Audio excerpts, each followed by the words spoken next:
All right, Kimo Salve, you're live. Moving on to two people. Members present, David Wells, Dave Whirling, Madeline Traylor, also John and Allison. Absent, David Alvey, Gordon Young. First item, approval of minutes from August 14th or August 4th, regular meeting. Second, all in favor? Aye. We have no visitors and petitions, so moving on to old business. Okay. The pickleball courts are down to finishing the overlay for the actual court itself. Everything else is there. We're going to have some. We've told them one of the bullets is going to be fixing the northeast light pole. It's leaning backwards. The only way we're gonna wait for them to do them, we're gonna go with this fall. Well, I'm talking about the pickleball court. Yeah. No, it's gonna be done. This is the whole, this project is already bid and gone, yeah. I mean, we started out, the original bid was 224,880, and we had a swap. They didn't use as much dense grade, change order 2. But they didn't use as much dense grade, but we actually had them put in some more asphalt in around the bathrooms. And so there was a net increase from 224,880 to 226,201.60 for a change of 1321.60. So, yeah. So it didn't change much, but it actually came in nicely under budget. So that's where we are with that. We're still waiting. This is the first extension was two-part. One, because it rained so much back in spring, and second, because we had asked them not to go in there and start their groundwork or their soil work right before the 4th of July. So we gave them some time, added some time to their contract. We also extended it a few more days last week because the first was the end of it and they hadn't completed it. They still haven't. It's supposed to be completed by this Wednesday, the 8th. We'll see where. Good that they do some, the sun covers and we already, yeah, and they look good. Yeah.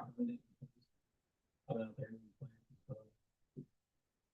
But it's a really looking good and didn't come along well, it really is.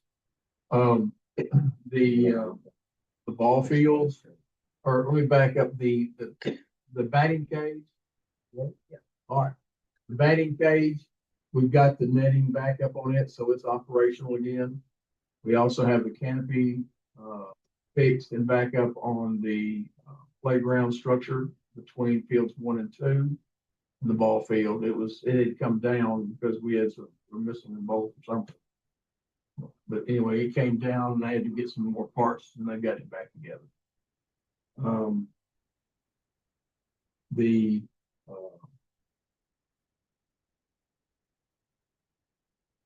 The quad area inside the ball fields, all that has been taken down to the right level. We took it down long enough that we can come back, put our dense grade in, lay our so that when they put the asphalt in, it's still going to be low enough and set to drain.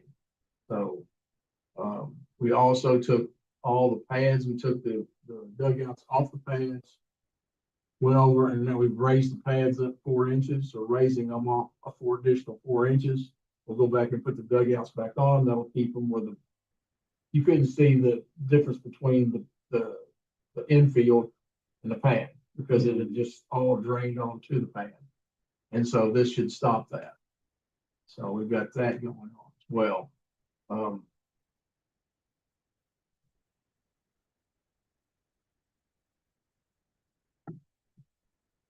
course, the splash pad is no longer a splash pad; it's a fountain because we quit treating it some time back, shortly after school. I think there was some. We just quit putting the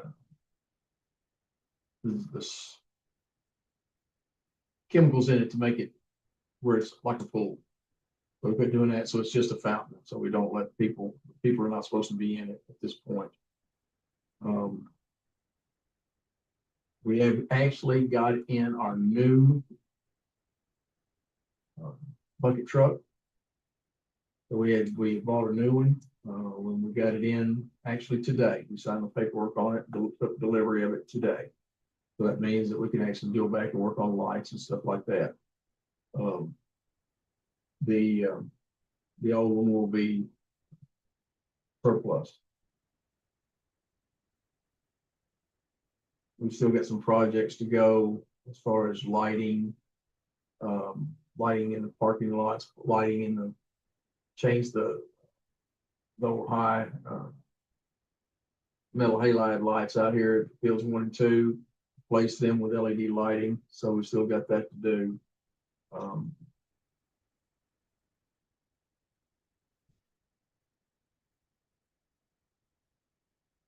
What else? I think that's got it right now. As far as projects, yeah, they're just right now, they're just mowing and getting ready for the end of the year. One thing I will bring up while we're talking about it, we've had some problems getting people, leagues and others, to turn in their agreements properly or timely, and both we've had league issues with that, whereas and at times we hadn't even gotten them in. So I've told all the leagues, and I'm telling anybody else that rents, that their agreement has to be completed in 5 days before they want to start the agreement, because otherwise they're going to have to postpone until that 5 days is there. So from now on, if they come in here and they want it done tomorrow, I'm sorry, it'll be next week this time. It'll be 5 days, 5 working days from the day that it's completed. And my folks will have it ready at that point. I said, but don't come in here the day before and want it done tomorrow. Those days are over. We're going to wind up, and like I told one who's wanting to rent it down here, you know, just so they're aware of it. I'm not trying to, not calling anybody out, but just so they're aware that we're done with the last minute get it together, because you didn't get your paperwork turned in, or you sat on it and didn't sign it. So, and we didn't. I said, if you don't get the paperwork turned in, we're not going to prep your fields. We're not going to mow them. We'll mow them because that's what we do, but I'm not going to line them. And I'm not going to reline them. If they're lined, they won't be relined. If you want this stuff done, if you want the infields drug, if you want that, you're going to turn the paperwork in timely. But just because you failed to get your paperwork turned in doesn't mean it's an emergency on our part. And the guys for too long have been treated that way. And those days are done. They're just going to have, you know, they got to get it to us completed 5 days prior to when they want to begin, so we'll have time to prep it properly. So that's what's going to happen. So, and I just want, and I'll let people more and more. I'll let them know what's going on, so they don't get surprised by this. Not everybody might be looking on the website. Put on there is the form on the website. They form to fill out, or do they have to come in here? You know, they get it off the website, and you know, or you. Oh, they're going. I've had direct conversation with the league, with their presidents and stuff like that, because the only person who can sign that is the president. So there's nobody else. There's no field coordinator or anybody can sign it. Only the president of that league can sign that. And so if the president is in Reedland, they've got to get that person signed. If it's somewhere else, then they've got to send it off so it can be signed. But it has to be signed by that entity's president. So, and that's the other thing. You know, they've left us more than one occasion. We've been left out holding, not necessarily holding the bag for anything, but could have if there had been some sort of a legal issue, because documentation was not complete or not taken care of. And so that just puts it all on us. And so that's just, we can't do that. But just, this is just an update to let people know that, you know, we're gonna have to require that. We're gonna have to have the time to prep that and make sure that everything's there because, I mean, I've helped fill out contracts that I didn't get till the middle of the season or even never. So never brought them back in after we took the time to help them fill it out. So those, we just can't do that anymore. Fair enough. Any other projects that you guys want to ask about? The fencing, field 3 or field 5, we're gonna go ahead and start getting it together. And 230 is the best I can do. I had them remeasured and 230 is the best we can do. And that's on the left of the mark. Left and right. The right. No, 230 is the best we can do. Isn't it? It's not. That one out. That was good. Well, it's that, or we don't have to worry about fencing at one of the two. Yeah, you know, I mean, I think think it's gonna be, I think we need to talk to people, that's how it's feeling. that's a high school field is what that is, that 230. Is it? High school girls Oh, field. okay. Well, I mean, yeah. That's the best we're gonna get out of it. We're gonna get it. No, the whole thing in a nutshell was that we set something up so that we had that, so other people could use it besides league play, that others could use it, like churches, families and stuff like that, or even practice as an overflow practice. But it was never designed to be part of the league play. That's the reason it was set up like this. I think you go to church.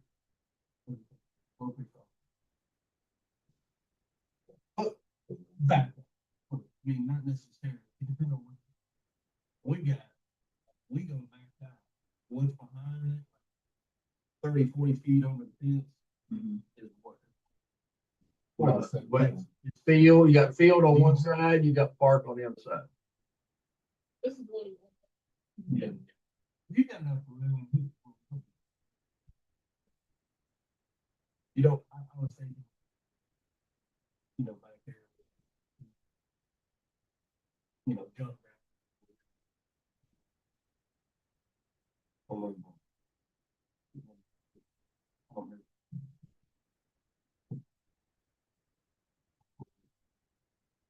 I thought this, if you went all the way back to the barbed wire fence, that's the one I thought it was 7.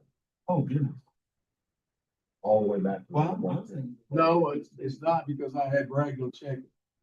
It's 230 on both left, right, left. To the barbed wire fence. Well, not the bar, we're gonna pull short on that because I don't want to put it on their property. Well, that was the back one. Hitting the ball. It don't matter. It's going over, it's going over. Yeah, exactly. I know, but I mean, other people who are 300, you know, fence at least 500. Oh, no, there won't be anything like that. We're talking maybe 5 feet, enough to run them over through it or something. That's what I'm just saying, I don't know. I mean, it's gonna be set up. Again, it was never designed, this was not designed for league play, designed But for, I mean, as an overflow. no. But I mean, I'm still. Yeah. Feel proud. Yeah. You know. Right, y'all, and I don't laugh at me, I'm not a sports person. Is there a reason we have to have that for it to become If it's just for practice, I don't. for practice field? Well, one of the things that I look at is if you got kids out there and you hit that ball and it goes out far enough that it goes toward the road, even if it's a grounder, you know, and it's rolling out to the road and stuff like that, that's, to me, it's a safety issue. That's the whole thing. Now, if it's over, if it's a home run and over, it don't matter. It's gone. You don't worry about it. But if it's a grounder, you know, gets past somebody, it just keeps going. So how far does it go and where does it go? And then they chase it down. You got it facing. Your right field is going west. And your left field is going south. Like the south. But the other one's going west into the park. Okay, so like a long distance ball.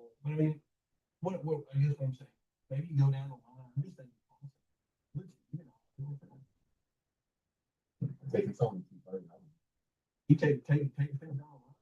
You know, that's the thing. I kind of like the idea of, I understand what you're saying about safety. I like the idea of the one fence on the one side.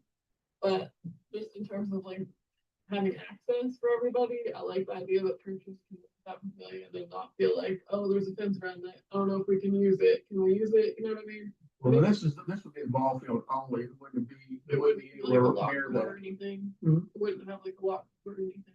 I think No, I mean, the pavilion's gonna be wide open and separate, because it's separated by the parking lot between it and the they wall. put the fence, put the fence 2/3 down on both lines. On the bay.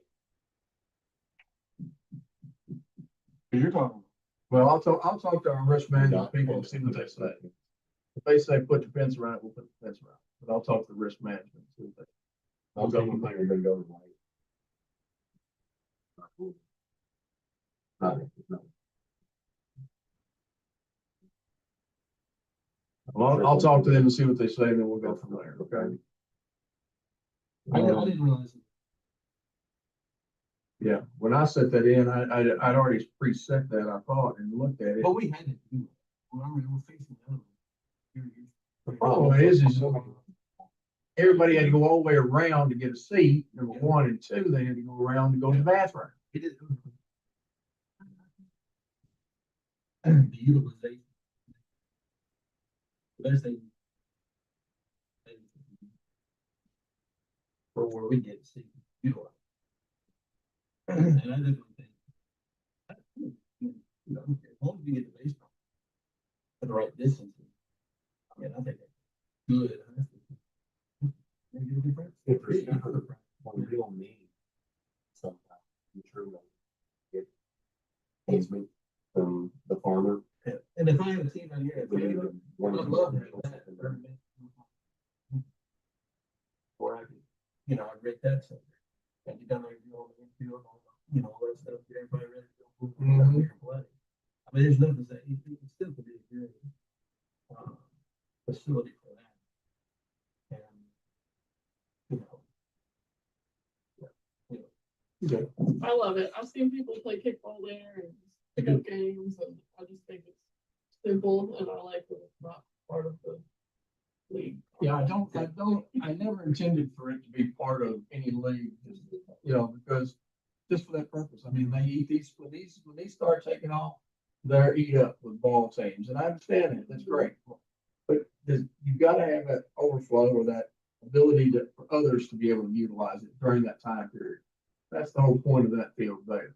Along the line, you know, I love football ability, I love football players, I want to play with them, I got to meet a lot of them, I like a lot of them. But I have had a small argument with not argument, Discussion. discussion. Looking, they don't see it from part person. The first conversation. Saying, Dad, you can't get out of play. Why not? Well, it's the pros are playing. Well, yeah, well, there's 4 courts. Pros are playing on it. So it doesn't matter. They're always playing on the pros. And I said, I just want you to understand, if you're one of the pros and you're there, and a mom and her kid walk up to play, I would really appreciate you giving them a court to play on, because that's the public court. Unless they haven't rented my take on that. And granted, that's why I'm a real proponent of the extra 4 court. You know, but that is public property. And if someone in the city who's pays for that, and there's a lot of people who might not actually pay for it who play on it, if a mom and her kids walk up to go there, and they are going to be intimidated, granted, but I mean, it's there for them. Unless you got it rented, which nobody does, in my opinion. So I just want to be noted. I don't think that'll come up anymore with 8 courts. But Lord, it should. and I'm glad that we've got pros.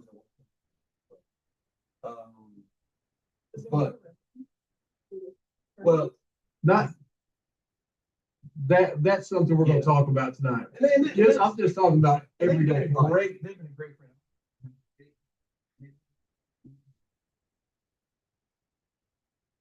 But I just had a discussion with, and then further having a discussion with another person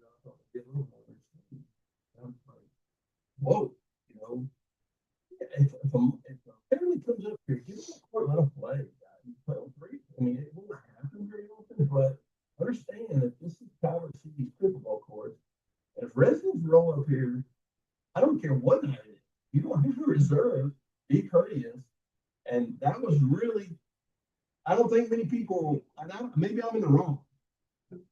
But that's my take on it, and it wasn't, so I like I said, it won't probably come up nowadays, but it was just interesting that we had a discussion. And people do get intimidated to go up there. I'm glad we're gonna have that report on pro night. So it's one of the best things we've done all the time. Here's the thing. Nobody has, at this point, until we set a tournament, unless there's a tournament with a rental, just like ball fields, all this is public and it's open to the public. Right. Okay.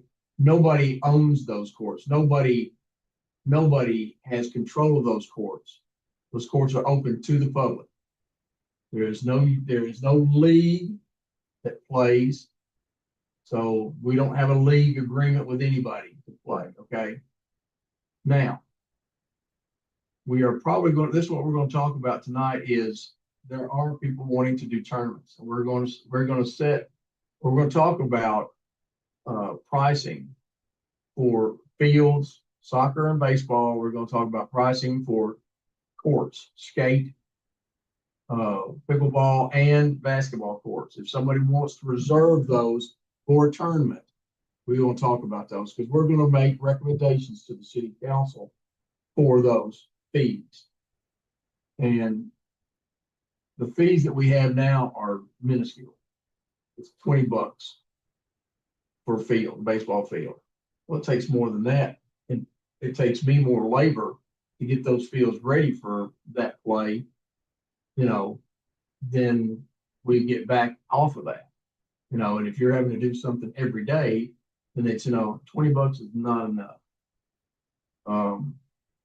Same thing is more work though in a baseball field or a soccer field than there is on a pickleball court or a tennis court or basketball court or anything like that.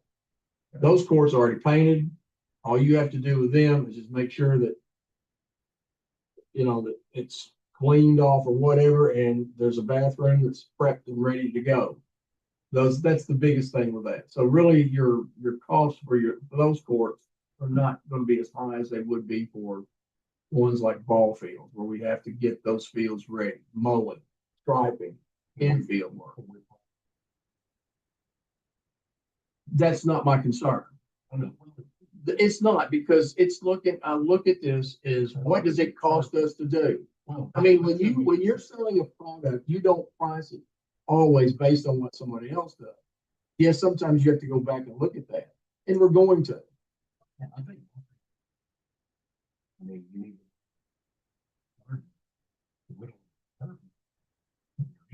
Granted. So, I mean, my thing of it is I'm sorry, The initial cost, quite a big investment. Building. And I agree with David that we don't want people to look at Calvert's price and then go, "Whoa, we're going to Benton." Right? no, I'm not talking about that. My thing is what it costs us to have those ready. Right. Okay, it doesn't cost us a whole lot to have those fields, the pickleball, the skate park, the basketball. It don't take much to get them, because all you're looking at is getting the bathrooms ready. And then clean up after that. That's the things you're looking at. You're not really looking at, again, prepping the fields is a whole lot more. Getting ready for baseball, softball tournaments, getting ready for soccer tournaments and league. That's where, not league, tournaments. That's where the cost comes in. That's where the manpower comes in. And I'm more inclined to look at those prices. We need to set some prices for the others, but we also need to reevaluate a $20 field fee for baseball or for soccer. I agree with that. So, and we're not talking about major upgrade either. You know, we were talking less, probably $50 for the baseball fields or soccer fields. We're not talking about a large fee. No, I wasn't thinking anywhere near that. I don't think it would take that much. Well, Baseball.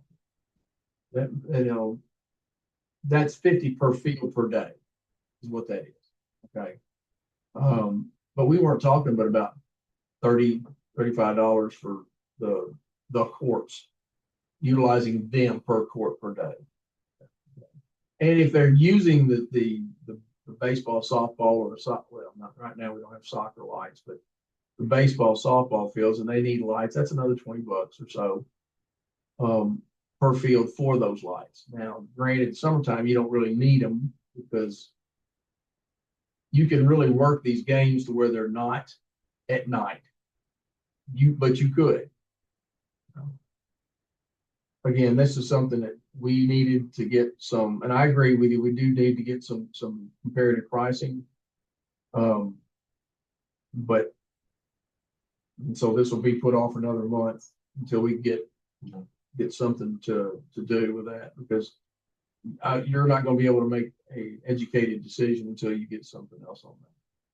But again, just remember that the bathrooms are always going to be an issue.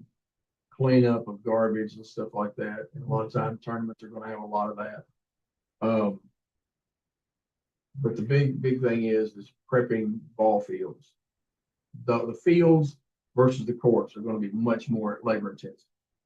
So, and we'll look at it and come back, and then you guys can give me your thoughts about it so that we can make a recommendation to the council to see about getting that changed. Right now, I'm charging $20. All I'm charging right now is the $20 for ball fields per day. Yeah. And then lights is another 20. And the courts, I'm doing the same thing on the courts. How many? They're picking up. They're picking up. I mean, we didn't used to have so many, but now we're getting pickleball tournaments. We're getting more baseball tournaments. Do we need to think about? We need to say we're only gonna do 12 a year or 20 a year. No, we don't have anything like that. Because right now, I mean, Blair, we're doing a lot with Blair too. The whole thing is the more we do in our system, the more usage it gets, the less likely it is to be damaged by vandals. The more it's going to bring people here. I mean, it's a big economic, it's a draw. I don't know that you see a lot of people running to Mama D's or whatever, Cracker Barrel afterwards, but maybe, I hope so.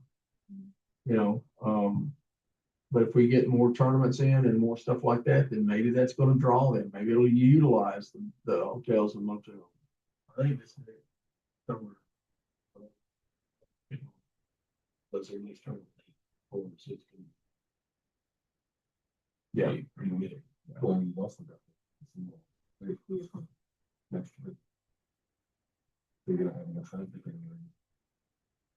So, but again, think about those, we'll get some more pricing, find out what they're charging, all the different ones around the area, see what, and if they're charging per field, per day, per court, per day, or however they're doing it. Get some ideas on how they're doing it. I think we'll find.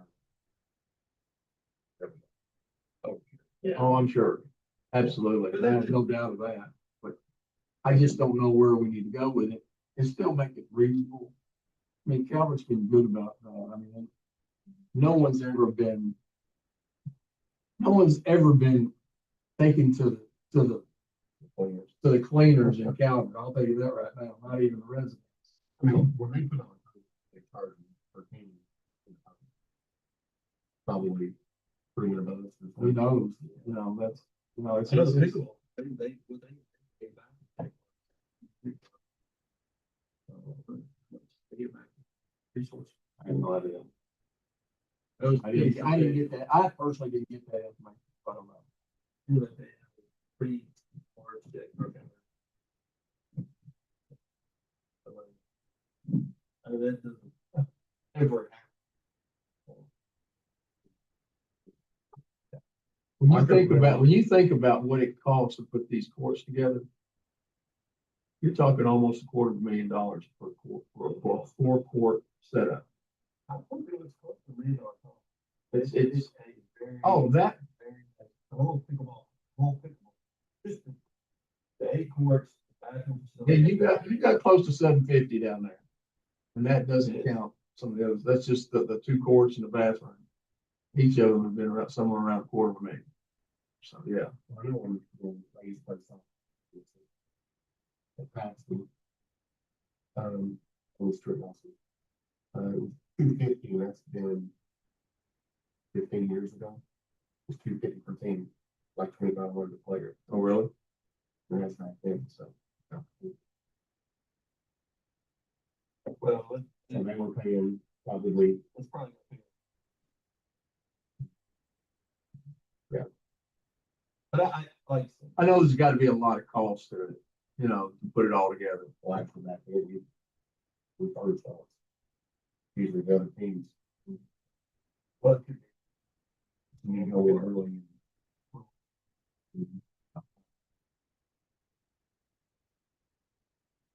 Yeah. They pay for state tournaments and everything.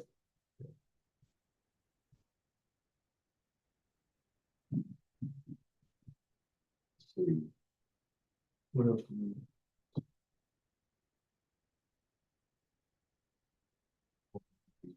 new business. Yeah. Um, Christmas lights was the other thing that I wanted to talk about, but again, we're at that point where we've got some thoughts that we had been putting together, and we're still working on something more elegant down in Memorial Park, and then taking the stuff like we have now in Memorial Park and utilizing it as a drive-through, making Memorial Park a walk-through, where you actually park the car, get out, walk through, you have photo opportunities, you have all this stuff that you can do. And the focal point is the tree. The only thing, maybe the only thing colored in Memorial Park will be the tree. Everything else will be gold or silver light, something like that. So it gives it a more elegant walkthrough type setup. And you've got these now where you've got these electronic deals. You'll come up to take a photograph and you pick who you're having the photograph made with. There's nobody there, but when you put it up there, it literally shows up on your phone, your camera. You'll have a picture of Santa Claus or an elf or whatever, Rudolph or whatever. Yeah, it is really cool. And it's a setup where you go. And when you use it, it automatically overlays that into the photograph. And so here you are standing beside Big Nick himself. So, it really is.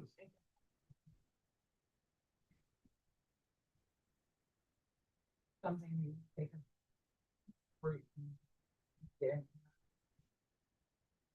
game and interactive Santa Claus. This is something we can purchase. Yes. Have every year.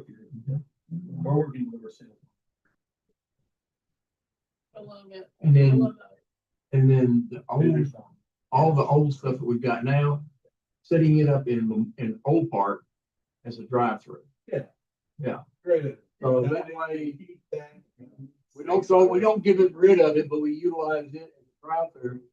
Next part up here would be the walkthrough. Yeah. The more elegant, Hallmark looking Christmas thing or something. Like I said, I'm not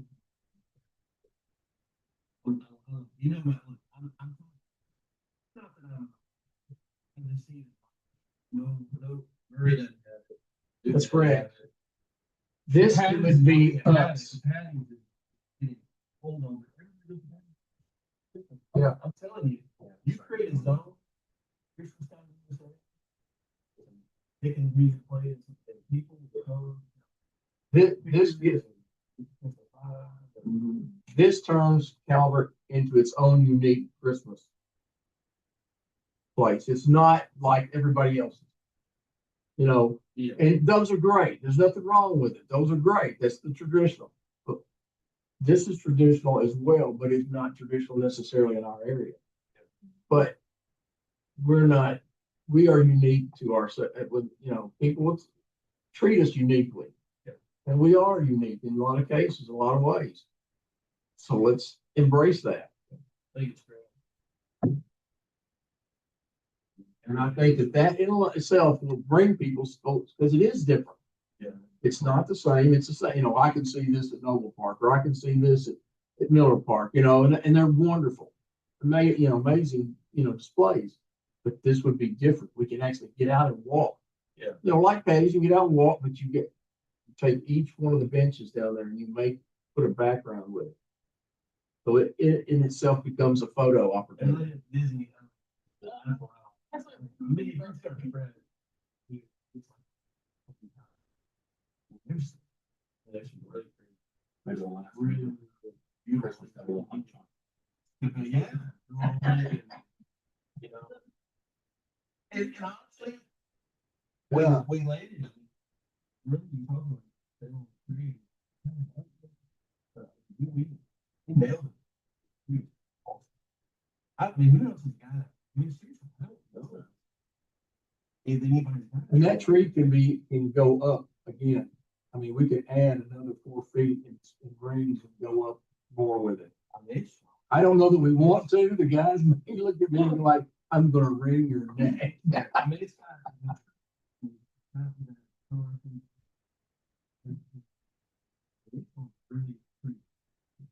Yeah. No. You know, around the fencing.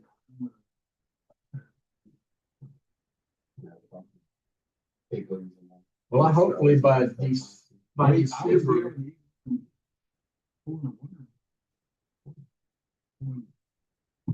The toy, if you're prior to, you know, and. Yeah.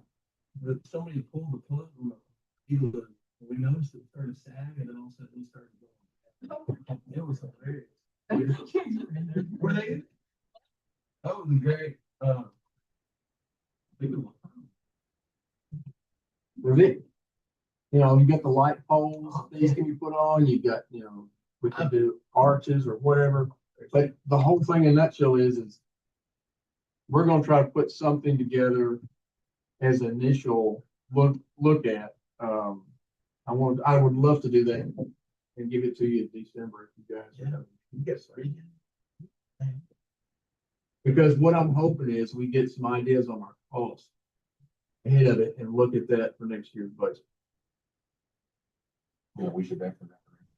Maybe. Yeah, maybe it's. Go out of the bridge. And we can actually change the lights in the fountain to be either white or gold as well. We don't have to, in that way, the only focal point of color lights down there would be the tree. And it sits back. In this case, I'm looking at probably, it might want to go back behind the fountain or off to the side a little bit so that it's further back and the eyes are drawn further into the park. I couldn't remember. The tree is always. It is, it's a colored lights.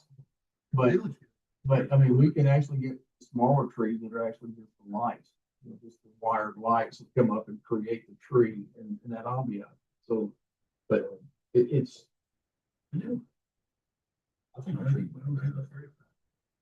would be nice to have it more closer to where everybody sits around the stand and everything. What's that, the tree? Mhm.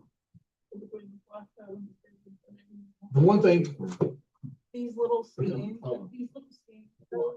Yeah. I'm pretty sure if I dig a little deeper and especially get some glare in on it, that if she does those scan tests all the time, that the stage could be set up.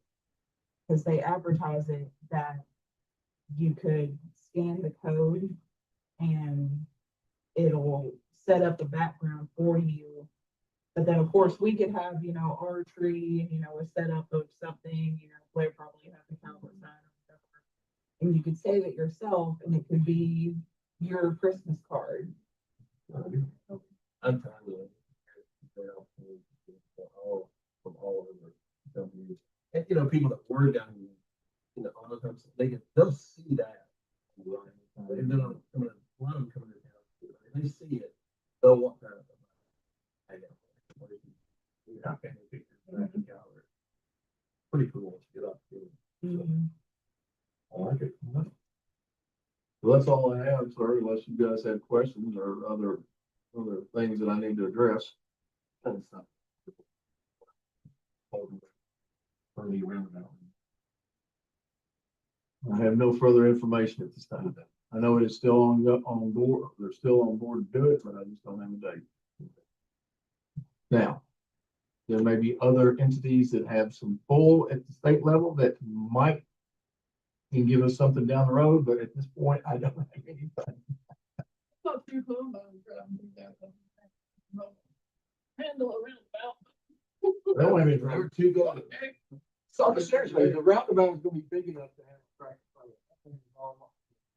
The roundabout itself, design, has a radius of 100 foot, so you're talking about 200 foot open. So it's gonna handle anything that needs to go through there. Huh? What here? Here. It's at the bottom of the hill. Hey, listen, I use them all the time in Bowling Green. I love them. And they're safe, so much safer. If we had that, you're gonna see, any accident you have is gonna be less damaging to the individual.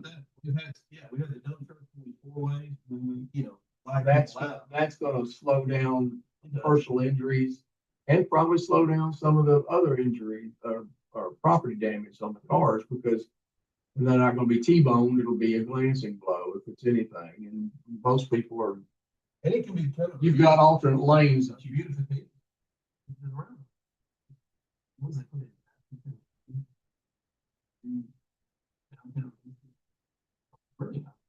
Beautiful. Well, it's like the mall exit, I mean, that S thing, I didn't know how that was gonna go, but I think that makes it go quite smoothly. It does, it's something you can turn into the wrong lane. Like, road, Yeah. you gotta know your, We're heading back toward, which I would.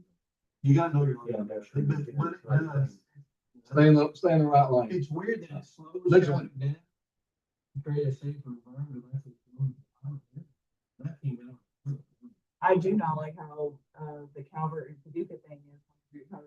I'm always on the wrong freaking one, all the time. Wild. All the time. Yeah, that, I always am getting on the wrong one. I'm always. Yeah, that's nothing anymore. It's like, okay, you missed the one, don't worry, you can get off the 27. Speaking of which, they're fixing to do some major work between 27 and the bridge. They're doing some paving and all that, so, and the west side, westbound traffic is gonna be down to one lane. Cause they're doing some paving, so just be aware of what's going on there, so you might want to detour around it. We had some.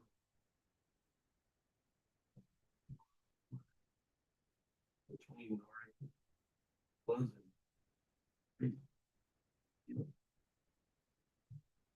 We have more wrecks in that area. I'm not sure what it is that does The other that. day we had.